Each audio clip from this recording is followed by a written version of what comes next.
Bueno, estamos con la Parashá Shavua, Tazria, quiere decir conciba.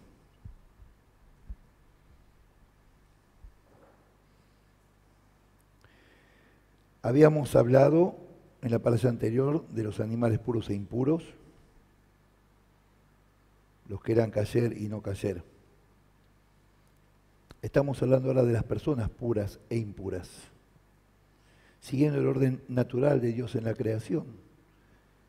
Primero separó, limpió la tierra, separó las aguas, limpió la tierra, ordenó todo, creó las plantas, los vegetales, creó los animales y por último al hombre. Por eso en el mismo orden hablamos primero de los animales puros e impuros, Levítico 11, y ahora estamos sobre la pureza o purificación y santificación de las personas. Habíamos hablado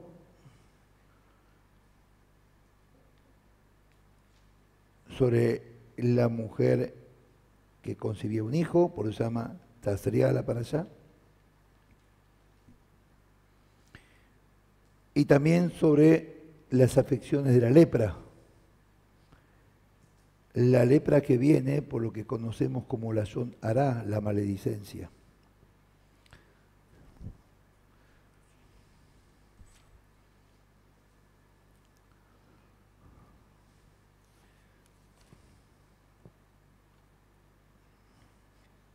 Estamos en Sefer Vaikra,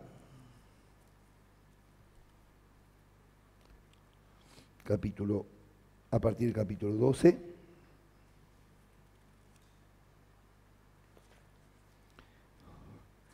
Y en el 13.1 vamos a hablar exclusivamente de la lepra.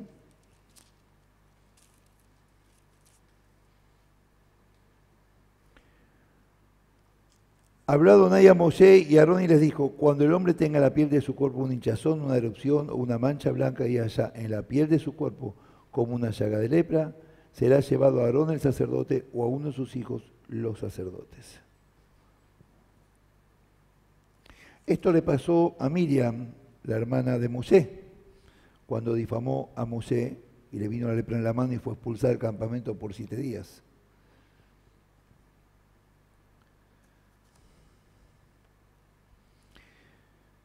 Cuando el ser humano se acerca a Dios y sigue sus mandamientos, lo que está recibiendo es la posibilidad de comportarse en forma virtuosa y llegar a niveles espirituales muy altos siguiendo el camino de Dios. El conocimiento de Dios nos da la posibilidad de ser virtuosos, de vivir en santidad, de vivir en estado de pureza, santificados por Él. Es la única forma que nos puede santificar cuando estamos en estado de pureza. En cambio, los impuros pueden llegar a niveles bajísimos por debajo de los animales. Pero hay una diferencia muy grande entre el ser humano y los animales. Primero que nada, al ser humano le dio algo especial que a los animales, que es el raciocinio, la posibilidad de pensar. El animal se guía por instintos, el ser humano por raciocinio. Esa es la imagen y la semejanza con Dios. Dios no tiene forma física, no se conoce su forma física. El único que lo vio fue Moisés en Monte Sinai y no pudo ver su frente tampoco. Nadie más lo vio a Dios. La imagen y semejanza no es una nariz, 2 oídos, 2 ojos y una lengua. La imagen y la semejanza es el raciocinio y además era la inmortalidad que se perdió cuando el hombre desobedeció a Dios. En el judaísmo no hablamos de pecado original, lo negamos el pecado original. No existe el pecado original. Es un tema para otro día. Algunos ya conocen esta postura. El animal actúa por instinto. Ellos viven con las normas de la naturaleza impuestas por Dios. Cada animal cumple la función que tiene que cumplir y lo hace obedeciendo la orden de Dios. Según su naturaleza y su instinto, así actúa, obedientemente a las normas de Dios. En cambio el hombre no. Por eso el hombre puede caer mucho más bajo que los animales, porque los animales cumplen las normas naturales de la creación. Las normas naturales de la creación para el hombre eran la obediencia a Dios y sometido a Dios en obediencia, en lealtad y fidelidad. Pero rompió las normas naturales. Nuestra esencia es en Dios, no fuera de Dios. Él nos creó. El hombre rompió con eso. Y cayó peor que los animales, porque el animal sí obedece los mandamientos de Dios. Las plantas también. El sol y la luna y las estrellas también. Las aguas también. Toda la naturaleza obedece a Dios, menos el hombre. Chicas, no se salvan, ¿eh? Hombre como cosa general, no están exentas. Esto no es como el IVA, exento del IVA, no. Acá estamos todos incluidos. Es lamentable que el único ser que puede pensar rompe las normas de Dios. Es lamentable. En vez de pensar para construir, piensa para destruir. Y así está el mundo. Porque los seres humanos de la fe no hicieron su trabajo como es debido. Y el enemigo triunfó en el mundo. En vez de que triunfe la santificación de la palabra de Dios. El hombre no cumplió la misión.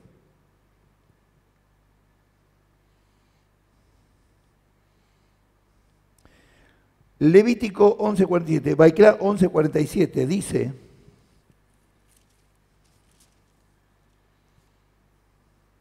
para que hagáis distinción entre lo inmundo y lo limpio, y entre los animales que se pueden comer y los animales que no se pueden comer. Distinción entre lo inmundo y lo limpio. Lo inmundo es la desobediencia a Dios, lo limpio es la obediencia a Dios. Que sepamos diferenciar para no contaminarnos y no caer en las garras del enemigo.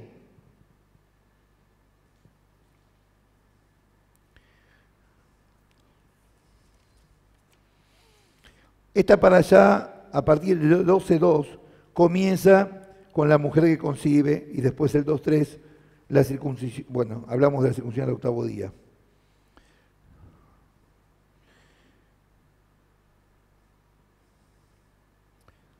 Está la circuncisión de la carne y la circuncisión del corazón. Vamos a ir a Génesis, Bereshit 17:9. Dijo de nuevo Dios a Abraham: en cuanto a ti guardarás mi pacto, tú y tu descendencia después de ti por sus generaciones. 17:10. Este es mi pacto que guardaréis entre mí y vosotros y tu descendencia después de ti. Entre mí y vosotros, tu descendencia, tu simiente, de tu sangre, le está diciendo. Será circuncidado todo varón de entre vosotros. De entre vosotros. Esto es solamente para el pueblo hebreo, para nadie más.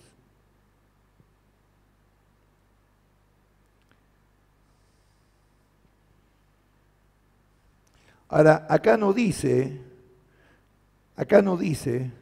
hasta Malaquías, después a partir de Mateo ya no.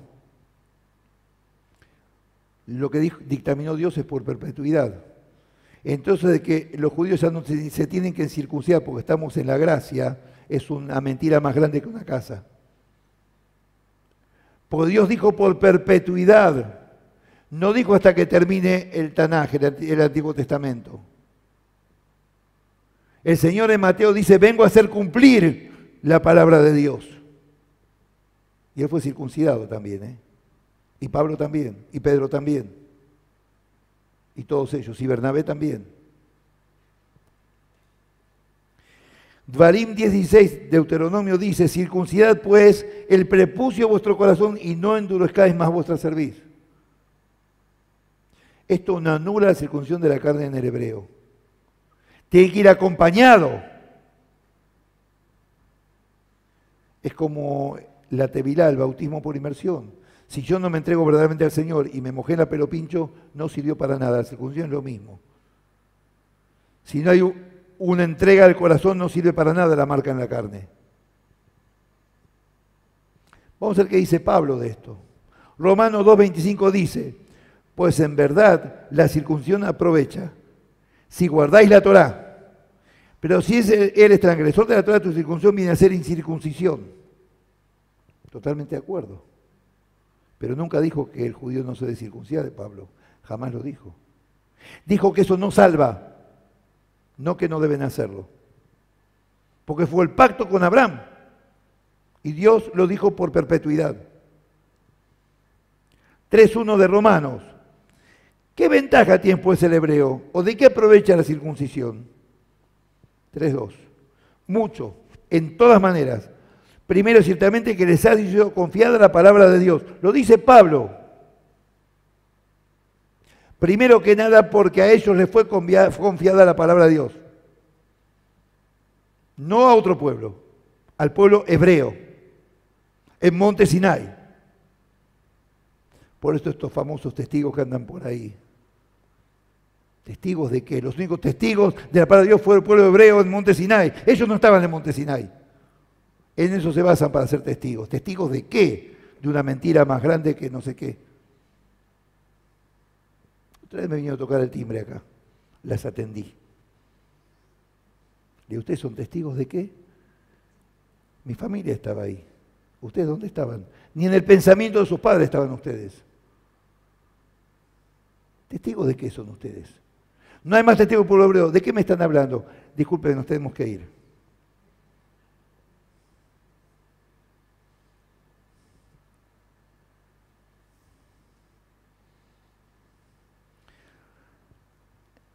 Se dice en la circuncisión que tal como se ingresó al pacto, se ingrese a la Torá y a las buenas acciones.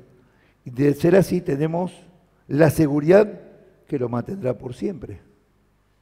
Siempre y cuando se camine el camino de Dios, que eso dice su palabra.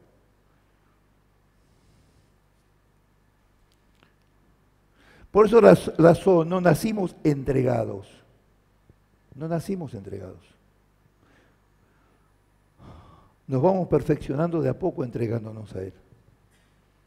O me van a decir que la persona que pasa por el acto de Tevilá, que así es el nombre del bautismo, no es bautismo, es Tevilá, es lo que hacía Juan el Bautista con los esenios con los que vivía.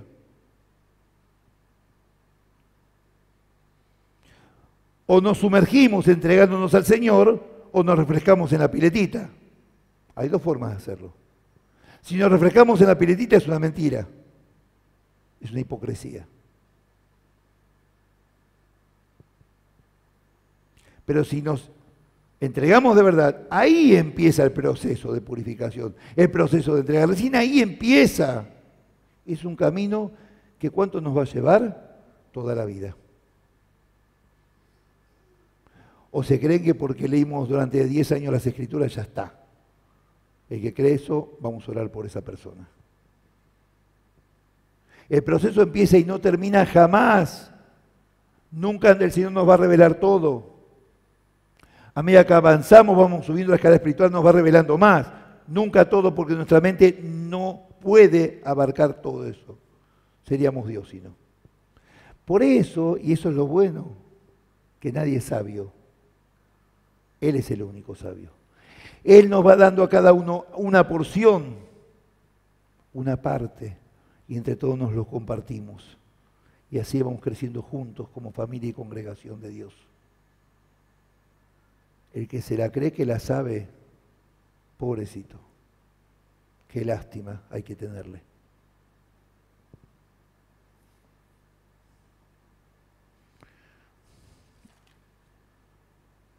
En el judaísmo se habla de Kedushá Betara, santidad y pureza. Ese es el camino de Dios. Santidad y pureza.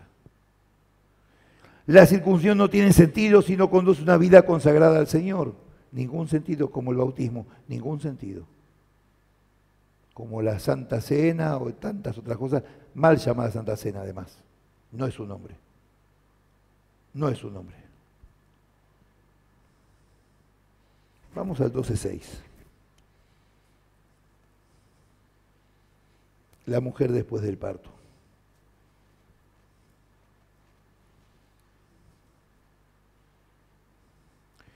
12:6. Cuando los días de su purificación se cumplan, ya sea por un hijo o una hija, llevará al sacerdote un cordero de un año para holocausto y un palomino o una tórtola para expiación a la puerta del tabernáculo de reunión. 7. La mujer después del parto estamos hablando, y después de purificarse. El sacerdote los ofrecerá delante de Adonai y hará expiación por ella, así quedará limpia del flujo de su sangre. Esta es la ley para la que dé a luz a un hijo o una hija. Bueno, y acá estamos en un conflicto. Hay sensibilidades heridas. No sé si notaron lo que dije, lo que leí del texto. Vamos a leerlo de nuevo un pedacito. 12:6. Cuando los días de su purificación se cumplan, ya sea por hijo o por una hija, llevará al sacerdote un cordero de un año para agosto y un palomino de tórtola para expiación. La mujer tenía que expiar después del parto, después de los días de purificación.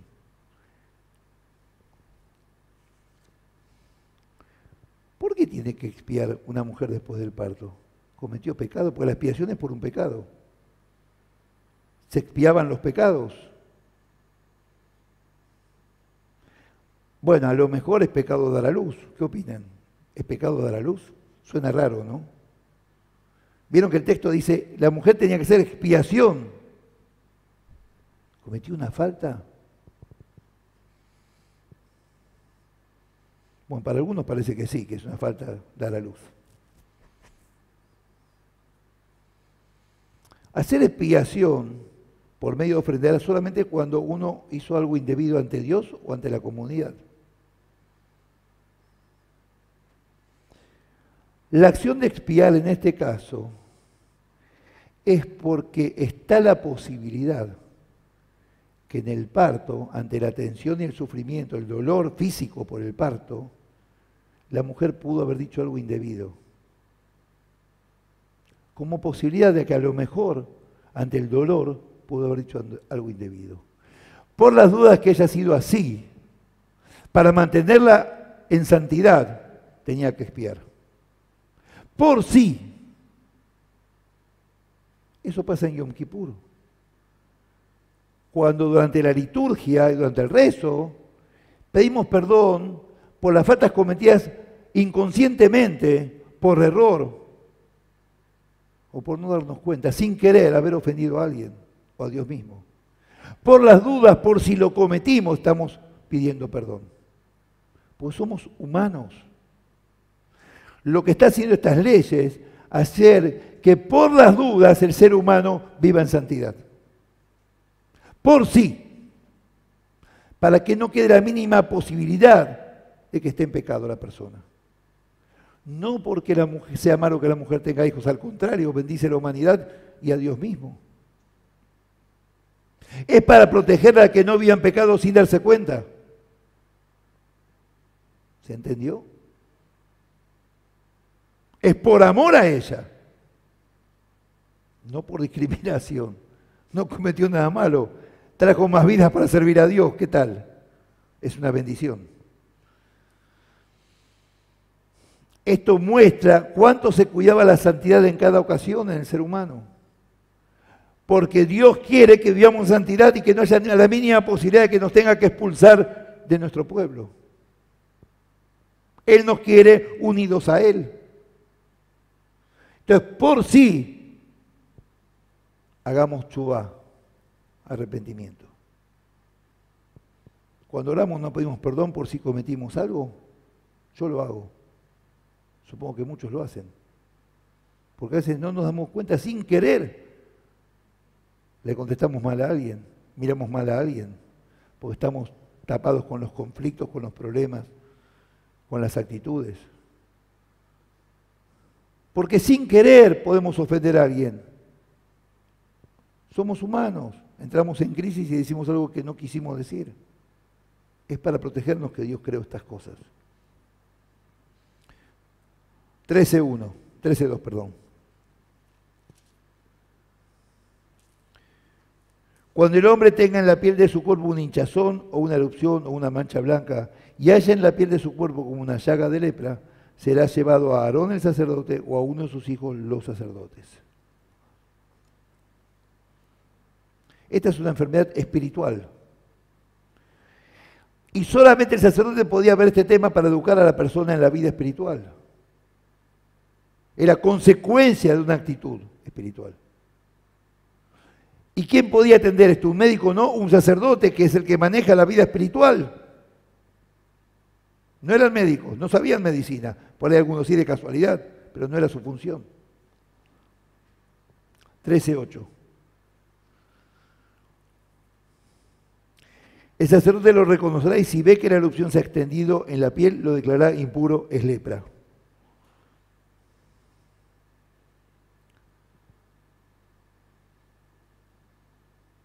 En el judaísmo se dice que hay que prevenir las enfermedades para no llegar a la curación.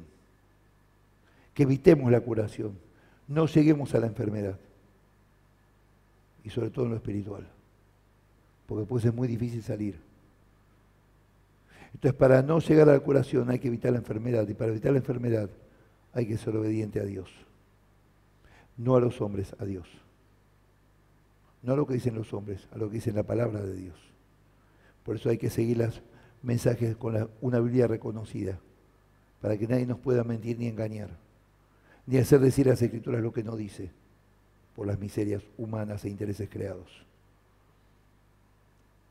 El ser humano es la unión armoniosa y total de santidad y pureza, combinando lo material con lo espiritual, el cuerpo con el alma. Y de esa forma puede funcionar bien físicamente. Nuestras virtudes morales deben ser reales para que exista un equilibrio entre lo interior y lo exterior. Shmot 25:11, Éxodo 25:11, el arca. Revestido de oro por fuera y por dentro, para que seamos iguales por dentro que por fuera. Eso es lo que nos quiere decir Dios. El oro de adentro no se iba a ver, iba a estar cerrada, con el caporet, la tapa. Lo harás de madera de acacia, revestido de oro por fuera y por dentro, para que seamos transparentes. Y así hay eso es lo que pasó en Monte Sinai. Dios en su magnificencia se humilló bajando a Monte Sinai, del cielo a la tierra. Moisés subió espiritualmente a Dios en Monte Sinai. Se unió lo terrenal con lo celestial, lo humano con lo divino, para caminar en armonía de la mano. Eso pasó. De eso estamos hablando. Dvarim 24:8, Deuteronomio dice: en cuanto a la plaga de la lepra, ten cuidado de observar diligentemente y hacer según todo lo que os enseñaren los sacerdotes levitas, según yo les he mandado, así cuidaréis de hacer.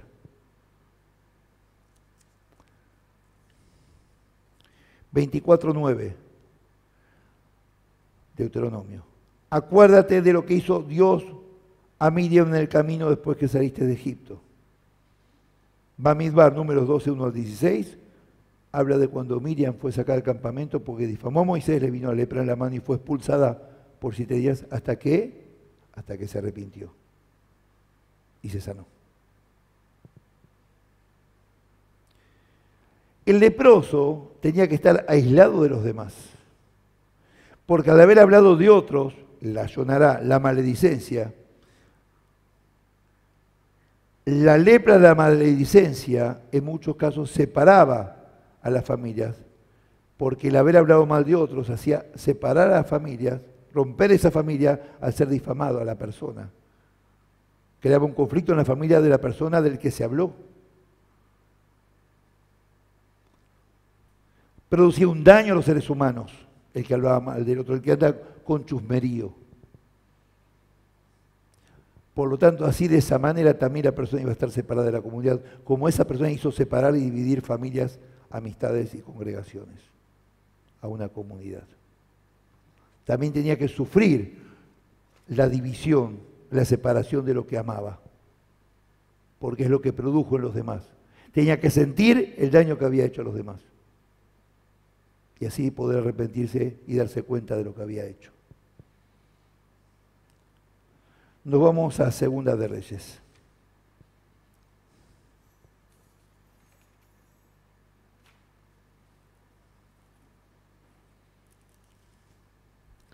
Segunda de Reyes 5:20.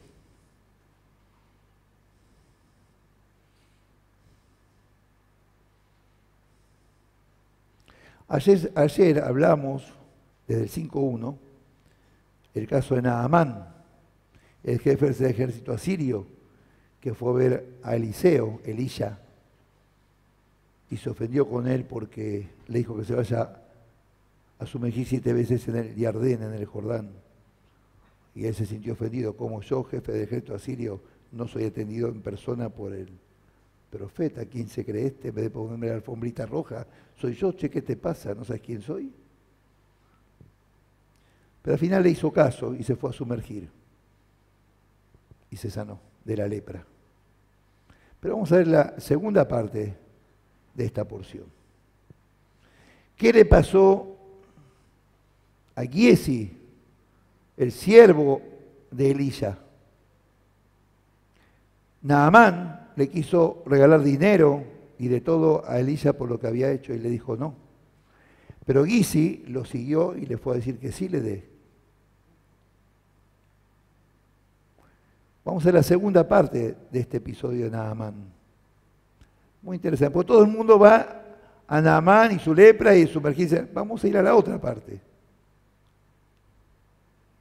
¿Qué pasó con el siervo de Elisha y qué pasó con Elisha? 5:20. Segunda de Reyes 5:20. Entonces Giesi, criado de Eliseo, el varón de Dios, pensó: mi señor ha dejado marchar a este sirio, Naamán, sin aceptar de sus manos las cosas que había traído. Vive Adonai que correré tras él a ver si obtengo alguna cosa. Pirata el muchacho. Lo más normal de los seres humanos, por lo menos en la sociedad que vivimos hoy en día, y parece que es la historia de la humanidad. 5:23. Naamán dijo: toma por favor de los 2 talentos, le insistió, y ató los 2 talentos de plata en 2 bolsas, junto con 2 vestidos nuevos, y le dio todo a 2 de sus criados para que los llevaran a cuestas delante de Giesi. 25. Entonces entró y se presentó ante su señor. Elisha le dijo: ¿de dónde vienes, Giesi? Tu siervo no ha ido a ninguna parte, respondió él.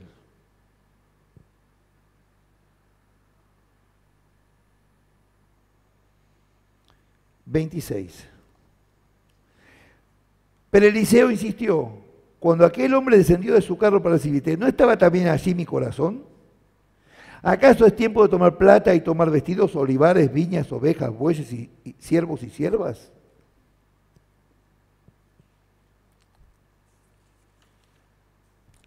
...27...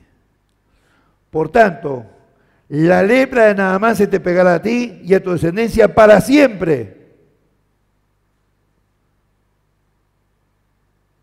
¿Qué le dijo Dios al pueblo de Israel cuando salió de Egipto? Si no obedecéis mis mandamientos, recibiréis peores plagas que la de Egipto.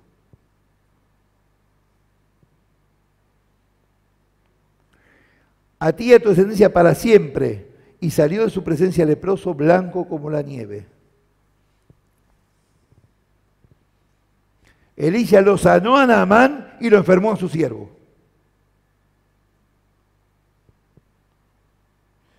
Cuando dice a su descendencia para siempre, se refería a los hijos que tenía en ese momento Giesi, porque colaboraron con él en ir a buscar el dinero de Naamán, no a los que después descendieron de ellos.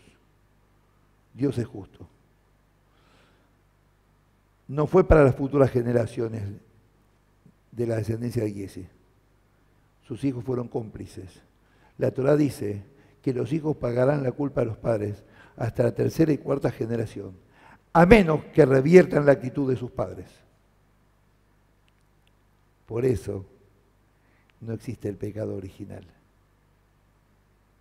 Uno paga las consecuencias a menos que revierta lo que hicieron los anteriores. Por eso en el judaísmo no existe el concepto de pecado original. Fue una forma de manipular a la gente con el miedo y con el castigo.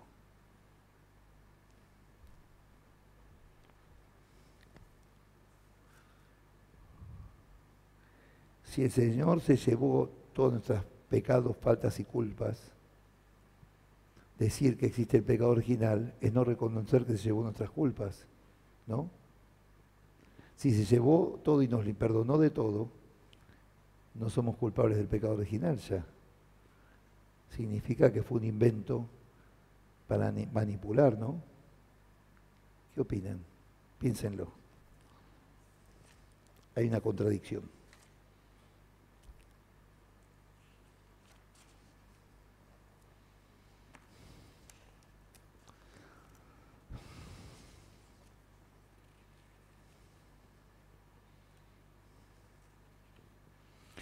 Ayer hablamos en Mateo 8, 1 al 4 sobre el leproso que fue sanado por el Señor, pero hoy vamos a hablar de otra parte. Vamos a hablar de otra porción de Mateo. En realidad basado en Lucas, pero los dos hablan de lo mismo. Cuando Yeshua sana al siervo del centurión. Estamos hablando, ¿por qué se sanó Naamán? ¿Por el Jordán que lo sanó? ¿El Jordán tenía aguas milagrosas? Fue su fe que lo salvó y lo sanó. Ninguna otra cosa.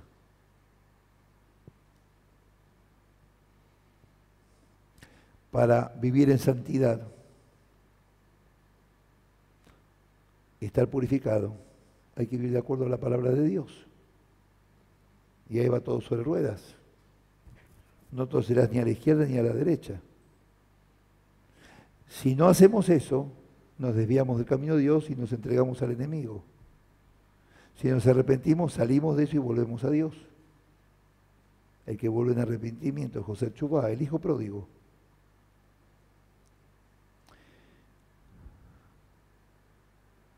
Vamos a ver qué pasa con la fe de personas que no son del pueblo de Dios.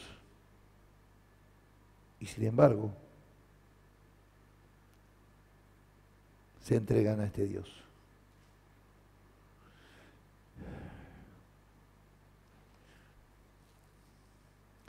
Vamos a ir a Lucas 7. Tanto Mateo como Lucas hablan de esto.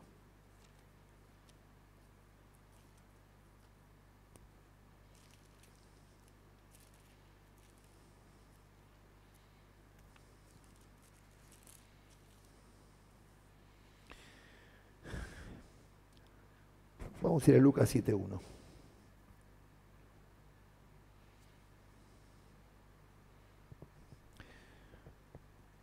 Y Yeshua sana al siervo del centurión.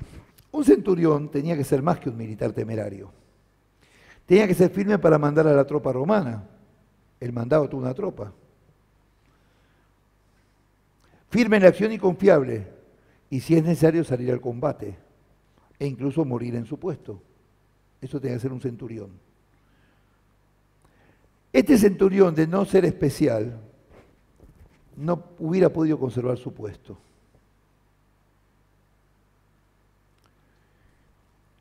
Dado todos estos antecedentes, era extraño que amara a su esclavo.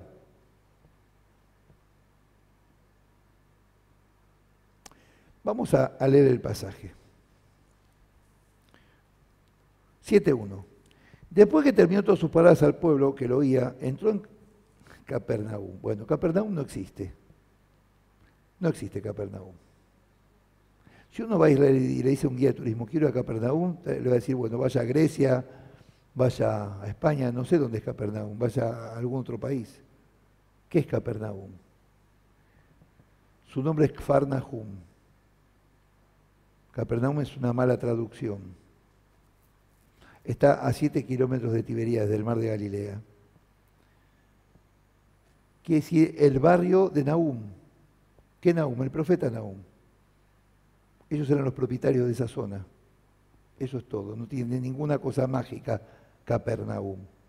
Había una sinagoga, hoy en día hay una iglesia católica, apostólica romana, donde venden frasquitos de la agüita del mar de Galilea, bendecidos, y demás adminículos.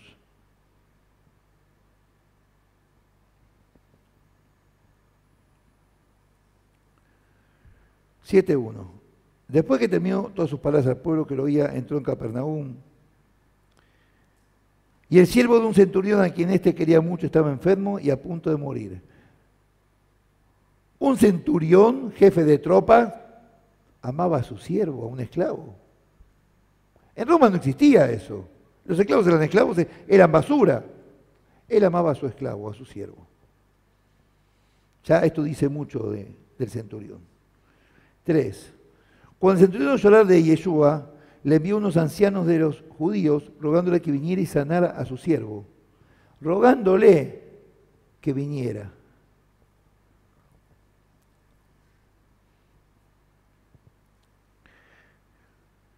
Era un centurión.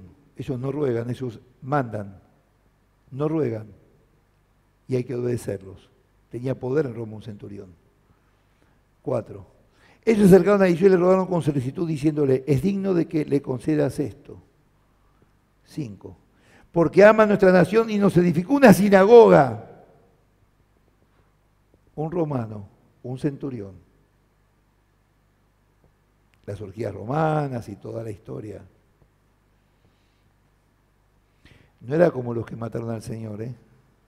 Para nada. Porque ellos lo mataron, sabían, ¿no? Que no fue mi pueblo. Fueron ellos que lo crucificaron. 6.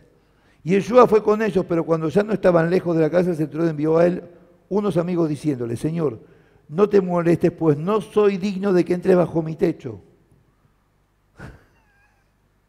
Cosa de locos, ¿no? El centurión, gente orgullosa, le dice, yo no soy digno que vos pises mi hogar al Señor. Si era especial. Por eso quise leerles antes de la explicación. 7. Por lo que ni aún me tuve por digno de ir a ti, pero di la palabra y mi siervo será sanado. 9. Al oír esto, Yeshua se maravilló de él y volviéndose dijo a la gente que lo seguía, os digo que ni aún en Israel he hallado tanta fe. Y al regresar a casa los que habían sido enviados hallaron sano al siervo que había estado enfermo. Un centurión tenía fe en el Señor. Para la ley romana, el esclavo era una herramienta viva, no tenía derechos. A tal punto que su amo lo podía maltratar y hasta matarlo. Se aconsejaba en Roma que lo que está viejo y no sirve había que traer lo mismo con los esclavos. A los viejos los tiraban. Bueno, ahora mucha gente tira a los viejitos en los geriátricos y es lo mismo, ¿no? En algunos casos. Era común abandonar a los esclavos y dejarlos morir cuando ya no rendían. No eran considerados personas, sino cosas. Bestias de trabajo. A los animales los cuidaban más que a los esclavos. Porque a los animales los tenían que comprar, a los esclavos se los capturaba y ya está. Los animales había que pagar. Por eso es sorprendente lo que pasaba con este hombre, era especial. Primero que se rebajara a buscar al Señor, para salvar a un esclavo encima. Se iba a humillar al Señor, un centurión, además para salvar a su esclavo. Era un hombre religioso y por eso mandó construir un templo, una sinagoga, el centurión. Dios tenía un propósito con este hombre, no caben dudas, creo yo. Los romanos consideran que las religiones, mientras no afectaran sus intereses, eran buenas para mantener a la gente en orden y controlarlas. Mientras la gente sea religiosa, ellos sabían que iban a ser gente tranquila. El Sanedrín estaba en conexión con Roma, el Concilio de Jerusalén. Los saduceos estaban negociados con Roma siempre. Consideraban Roma a las religiones como el opio de los pueblos. Muchos después de esto, muchos años después, un señor llamado Carlos Marx dijo lo mismo en un libro que llamó El Capital, el ABC del comunismo. La religión es el opio de los pueblos, dijo Carlos Marx, cuando escribió El Capital. En Roma todas las religiones eran consideradas verdaderas. Los filósofos como igualmente falsas y los magistrados como igualmente útiles. Pero este centurión no era falso, creía realmente en esto.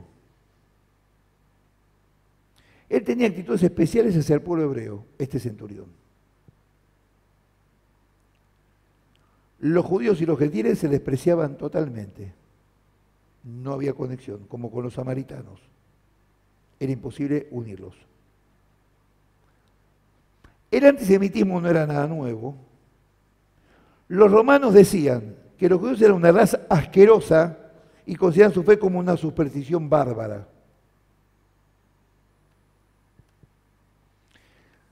Hablaban del odio que tenían los judíos a toda la raza humana, que los judíos odiaban a toda la raza humana. ¿Saben por qué, no? Porque el resto eran incircuncisos y eran inmundicia. Por eso los romanos sostenían que los judíos odiaban a la raza humana, no es cierto. Vivían separados, que es diferente. No que la odiaran. En Monte Sinaí, Dios le dio la Torá al pueblo hebreo para que difundiera el concepto de moral y ética a la humanidad, a toda la humanidad. Acusaban a los hebreos de adorar una cabeza de burro y de sacrificar todos los años a un gentil al burro. Ellos decían que los hebreos adoraban un burro.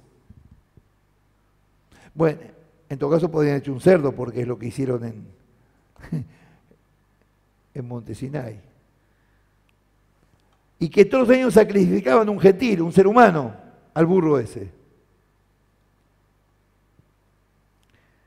Muchos gentiles, cansados de las distintas creencias que había en esos tiempos, comenzaron a creer en la fe hebrea como una fe más cierta, más creíble, más sana.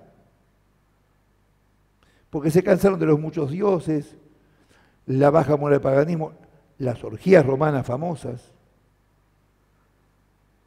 Y les gustó el hecho de creer en un Dios único donde hay que adorar un montón de dioses, que era bastante cansador. Por lo menos adoró uno solo y no 20.000. Había un Dios para cada cosa. Y les gustaba la vida ética que llevaba el pueblo hebreo. A algunos estoy hablando, como este centurión. Acuérdense de Ciro cuando permitió reconstruir el templo.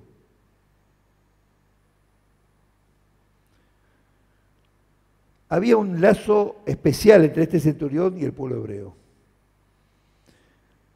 Él era muy humilde, evidente. Sabía que a un hebreo se le prohibía entrar a la casa de un gentil, porque era inmundicia, debido al paganismo. Y como no podía dejar entrar en su casa a un gentil,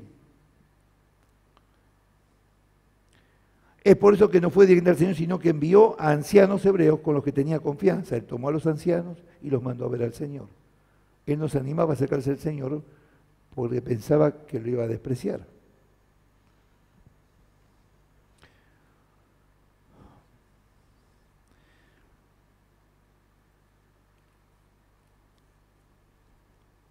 Él considera que la autoridad del Señor producía resultados.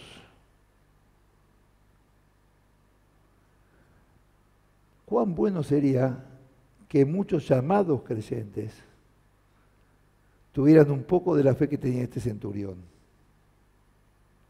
Muchos llamados creyentes, dije, los que se disfrazan de creyentes. Un centurión era encargado de 100 hombres, por eso centurión, de 100.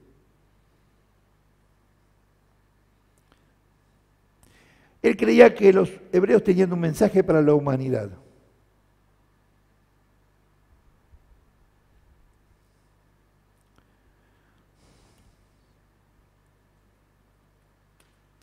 Mateo 8:5 dice que él fue personalmente a buscar al Señor. Lucas dice que envió a través de los ancianos.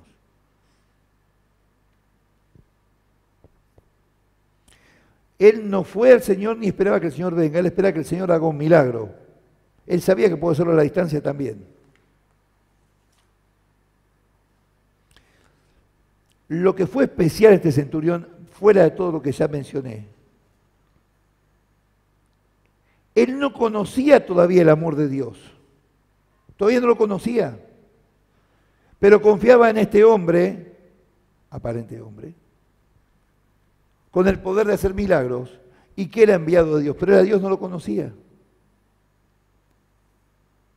Pero además él representaba a Roma, que perseguía a los creyentes. Está lleno de contradicciones esto. Era un romano que tenía que perseguir y matar gentiles, matar cristianos, matar creyentes.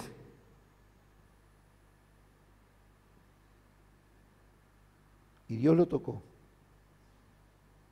Dios se le reveló a este hombre y tuvo fe en el Señor. Y este hombre era bendecido y su siervo fue sanado y vio personalmente el milagro del Señor en la vida de su siervo, que no era hebreo. El Señor fue a todos. Esta es la forma de vivir en santidad, con una fe ciega a toda prueba. Hayamos visto o no milagros, creer en este Señor como hizo Abraham, que sin más ni más le dijo, deja tu casa y tu parentela, y se fue. No tenía idea a dónde. Ni le dijo, quiero ver una foto de dónde me vas a llevar, a ver si todavía me gusta o no me gusta. ¿Tiene aire acondicionado? ¿Tiene calefacción? ¿Hay un Smart TV? Nada de eso. Tenemos que cuidar nuestra fe. Tenemos que mostrarle al Señor que pese a todo creemos en Él, confiamos en Él, lo amamos, le agradecemos, lo reconocemos y que queremos vivir, aunque no lo logremos siempre, que queremos vivir de acuerdo a su palabra y a su ejemplo. A Él con la intención le basta. La palabra hebrea kavaná quiere decir intención. Viene de kibún, que es dirección. La dirección que le damos al corazón. Si lo inclinamos para el bien o para el mal, porque ahí rigen los dos. Depende para dónde lo inclinemos, ¿estamos en santidad o no? Que el Señor les bendiga.